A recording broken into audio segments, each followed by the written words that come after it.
Bienvenue dans Nouveau Prisme, le podcast qui aborde d'une manière nouvelle et originale le domaine des ressources humaines.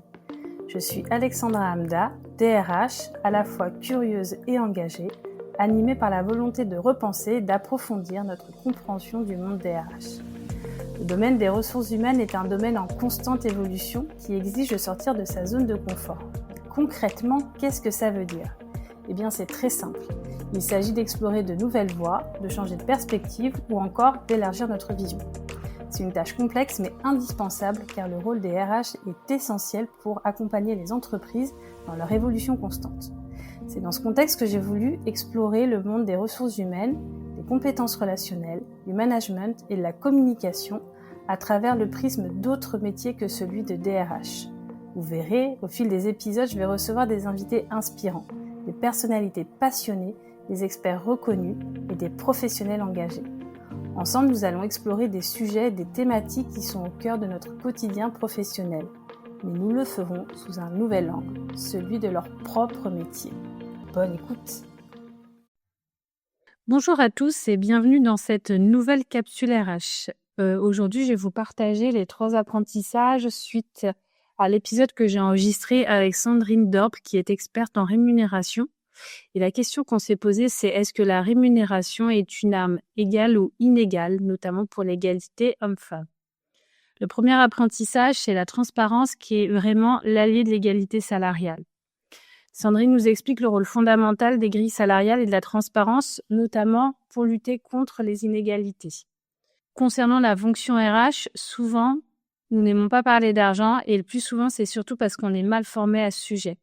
Mais concrètement, on peut remarquer que l'absence de grille salariale en entreprise, généralement, ça favorise les biais et les biais de genre. Comme l'a dit Sandrine, il y a des chiffres qui piquent un peu et qui prouvent qu'effectivement, là où il n'y a pas de grille salariale, il y a des inégalités salariales entre les hommes et les femmes. Et la question qu'on s'est posée, c'est pourquoi cette inégalité, elle est amplifiée. Et là, Sandrine nous donne de nouveau une explication qui est percutante, c'est que les femmes, elles ont conscience du coût social de la négociation. Elles ne négocient pas parce qu'elles n'ont pas les compétences, mais parce qu'elles savent que cela sera mal perçu pour elles, alors que négocier pour les autres, c'est valoriser. Un homme ne dira jamais ou quasiment jamais « j'ai peur de demander tant », contrairement chez les femmes en processus de recrutement. Heureusement, il y a une future loi sur la transparence des salaires qui va bientôt être imposée et qui va mettre en place des fourchettes de rémunération sur les offres d'emploi. C'est une excellente nouvelle car les gens postulent plus quand il y a une fourchette de salaire sur l'offre. Donc pour le coup, fini les rémunérations un peu au pifomètre et les décisions qui sont sans cohérence. Le deuxième apprentissage, c'est que la rémunération, c'est bien plus qu'un salaire. La rémunération, ça ne se limite pas qu'au salaire financier. Et Sandrine nous le dit bien, pour elle, la rémunération, c'est tout ce qui coûte quelque chose à l'entreprise et qui rapporte quelque chose aux salariés.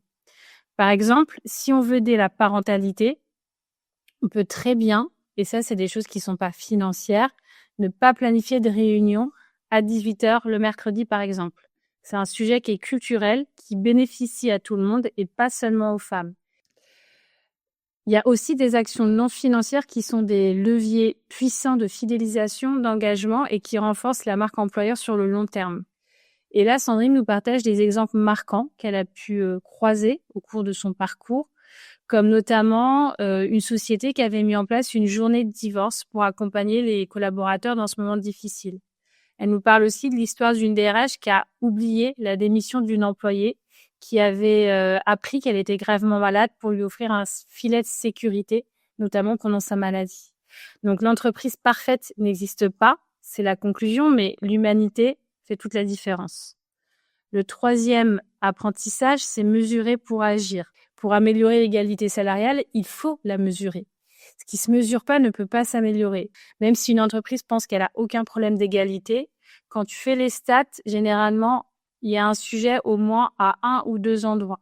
Il faut faire les statistiques à niveau équivalent, à poste équivalent et oser regarder les écarts. Et pour ça, il y a des outils qui existent déjà, notamment comme la BDESE, et il faut s'y référer pour pouvoir aider à améliorer les choses. Du coup, je vous ai partagé les 3 apprentissages clés. J'espère que ça vous aura apporté des éclaircissements ou des pistes concrètes pour agir. La rémunération, c'est un sujet qui reste complexe, mais c'est en comprenant ses subtilités et en osant la transparence qu'on construit des environnements de travail qui sont plus justes et plus équitables. Si vous voulez creuser un petit peu le sujet, je vous invite à écouter en intégralité l'épisode qu'on a enregistré. Merci pour votre écoute et je vous dis à bientôt pour une nouvelle capsule RH.